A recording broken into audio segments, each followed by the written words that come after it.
So, ito yung plan for the smart garbage bin.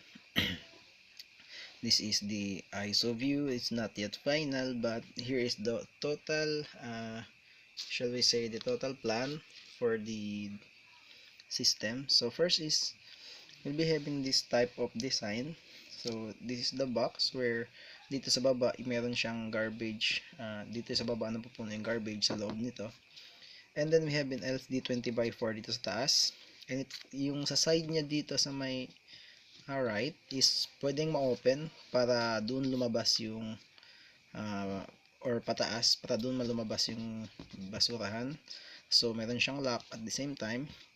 So meron mga buttons dito for these 4 charging stations. So meron to siyang connectors which is connected sa AC na mayroong relay, charging stations controlled by relay. So 1, 2, 3, 4. Sa baba niya, yun doon yung power supply ng buong system. And then sa may left wall dito, makikita nyo merong wall dyan. Okay, bale, ito yung one of the side, then merong wall dyan, then another side dito. So dito sa may wall, doon yung ating circuitry, which is doon yung mga Arduino. Tapos nandito sa baba niya is coin acceptor, tapos drawer. Pwedeng hila-hilain yung drawer dyan. Tapos pwede tayong maglagay ng coin kung gusto nating mag-charge na wala tayong basurang dala or plastic o kaya tin can na dala. And sa side niya dito, sa side ng coin acceptor, dito sa may right side dito ng box, doon lumalabas yung dispense na coin kung sakaling yung gusto nating reward is yung pera mismo. So meron siyang LCD 20x4 telling us ano na yung nangyayari sa process. Tapos meron siyang butas dito. Tapos sa butas niya, sa baba nun, meron siyang parang box na lalagyan. Sakto lang dun sa may 2 liters na Coke. The same thing with tin can, ganun din. And then may button dito para sa dalawa. No? So, meron tayo itong drawer, coin slot. Okay. So, ang container's height, itong kanyang container na dalawa, ang plastic's only for 2 inches, meaning meron yan siyang laser sa taas at saka sa baba. Tapos yung taas niya is only 2 inches. Meaning, bago mo magamit yung plastic or bago mo siya magamit sa system na to, kailangan yung height niya is only 2 inches. So, kailangan mo siyang i-press. The same thing with tin. Sa mga Coke can, 1 inch lang kasi pwede naman yun siyang i-press up to less than 1 inch. Okay, so, merong sensor sa container, merong laser. Okay. Sa taas at saka sa baba. Sa baba is to tell us na merong nilagay na basura sa loob ng container. Tapos yung sa taas is to check kung yung height is only 2 inches. Kasi pag dapat yung sensor sa baba or yung laser sa baba must be black. Kasi pag ito yung laser, kung lalagyan mo siya ng basura, dapat ma-block niya yung ilaw. Tapos yung laser sa taas ng container niya, parang kumbaga kung ito yung container, meron sa baba, meron sa taas. So sa taas must not be black para yung plastic tell us na dapat nakapress yung plastic or yung tin. So merong sensor sensing if there is an object. Sa baba may weight sensor, load cell sa baba ng dalawang container. Tapos yung dalawang container na yon, yung sa bottom part niya, meron yung weight sensor para malaman kung meron tayong nilagay na bagay doon sa loob. And para malaman gaano kabigat yung bagay na yun. Then sa baba na yung container na yon is pwede siyang ma-open, okay? Using MG996R metal gear servo. Pwede siyang mabuksan. So pag naglagay ka ng basura diyan, pag press mo ng button, is-check niya kung okay na ba yung mga laser. So kung okay yon, ma-open siya yung sa baba para mahulog yung basura pababa. Okay. The same thing with tin can. So after niyang mahulog yon, mag-on ulit yung ma-close ulit yung container, mag-move ulit yung servo, tapos maglabas dito yung number of credits. Kung piso ba o kaya 2 pesos. Sa bawat ano.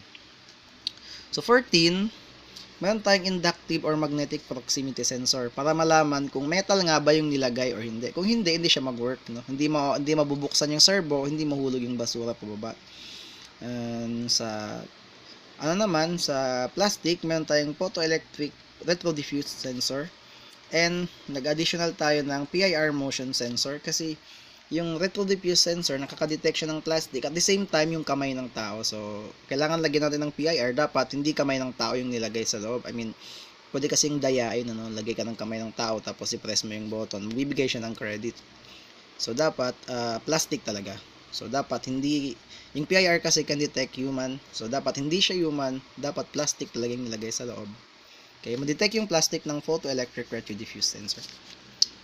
So parang ganito siya, ito yung plastic container, may photoelectric sensor, tapos may laser sa baba, may laser sa taas, laser 1, laser 2, tapos meron kang weight sensor sa baba niya. Tapos MG996R controlled yung sa ilalim and can be opened up ng MG996R servo. So meaning paglagay ng basura, pwede siyang i-open ng servo para mahulog yung basura sa loob. And this is, ang height niya is only 2 inches. The same thing with tin sensor. So ganun din, pero ang gamit niya is magnetic proximity sensor. So the materials, we already have a checklist for that one. Okay. So ito yung test na kailangan namin gawin, i-test yung weight sensor, blah blah blah, i-test yung lahat ng mga parts, moving parts ng gamit. The same thing, continuation testing ito ng mga sensor, ganyan. Okay, so sa dami ng testing ng moving parts, umabot siya ng almost 20 plus. So we have, for one tin can, like Coke or kaya mga sardines, 1 credit yon, 1 peso credit. 1 plastic bottle, 1 peso credit. Ang 1 peso is 10 minutes of charging or 1 peso coin. Yung kung ipipress mo dito yung itong reward, piso yung lalabas ng 1 credit. Okay. The same thing pag naglagay ka ng piso dito sa my coin slot, 1 credit din yan. Ang 1 plastic bottle na 500 ml or less, this is also 1 credit. Ang 1 plastic bottle ng 1 to 2 liters, okay, this 1 liter or less, so wala naman sigurong 750, mayroon palang 750, so 750 ml or less, 1 credit. Pag 1 liter ng plastic bottle up to 2 liters, 2 peso credits yan. Pwede nating palitan ito, this is just part ng code. So dito yung parang pag binuksan siya, ito yung lalagyan ng basura, trash can. Okay, actually pa box ito siya, pero sa drawing ko ginawa kong bilog. So yung circuitry dito sa my side, actually dito yon sa may wall na to. Okay, parang naka-side, naka-wall, naka-mounted siya sa wall. Tapos yung power supply sa baba ng circuitry. Yung power supply na yon, siya rin yung power supply ng mga charger. AC kasi yung mga charger, relay controlled kasi yung mga charger. Tapos yung servo voice changer for reward system dito sa my side. So pag gusto niya yung reward niya is pera, so dito lalabas yung piso. So, kung ito yung trash can, pwede natin siyang lagyan ng plastic sa loob para pag tayo ng mapuno na siya, pwede natin kunin yung plastic na mismo. But pwede rin hindi na. Okay, that's just not electronically. Hindi na siya kailangan ikasali sa concept. So, merong laser sa taas ng lalagyan. Kumbaga dito sa yung top ng pinakataas part ng before tumama dito sa mga sensor na to, ay sa mga container na to, meron tayong ilalagay na sensor dun sa lalagyan ng basurahan. Okay? Ang sensor na yun is a laser from this point papunta sa this point. So meaning, pag napuno na yung basurahan, dapat hindi na mag-work yung system. Dapat maglabas dito sa LCD na garbage bin full. So lahat ng yan din na mag-work, lahat yan siya din na mag-work, ito din na mag-work. Once na full yung system, although kung may nag-charge, continuous pa rin siya mag-charge, pero pag maglagay ka ng bagong basura, hindi na siya mag-work. Kaya hindi na mag-work itong dalawa. Kasi puno na nga yung basurahan. So, yung power supply niya is tulad ng inyong request, it is powered by a UPS, something like this. Okay. It will last for this type of this type of system. It can last, kasi may charging ito siya, pwede siyang mag-last ng mga 15 to 30 minutes after ng blackout. So, that will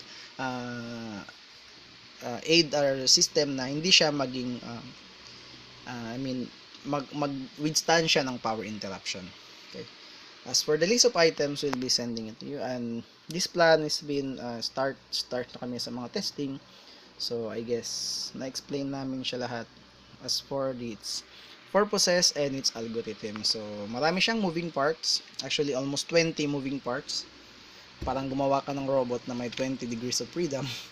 So, kailangan namin siyang code well. So, thank you for listening.